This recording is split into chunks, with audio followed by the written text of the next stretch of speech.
Kapag may isa kang anak, ang tawag sa'yo ay magulang. Pero pag magkaroon ka ng dalawa o mas higit pang anak, ang tawag sa'yo ay referee. Mga nakakatuwang katotohanan ng buhay by Bart's Daily, siguradong sasang-ayon ka sa akin sa huli.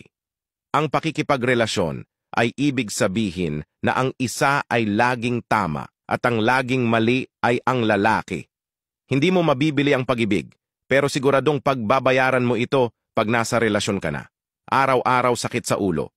Ang magkasintahan o mag-asawa ay madalas mag-away. Ang lalaki ay inaamin na siya ang mali at ang babae naman ay sumasang-ayon sa kanya.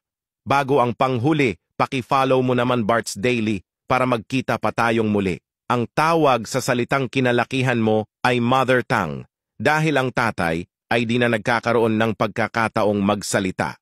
Ano ba yan? Lagi na lang mga lalaki ang mali.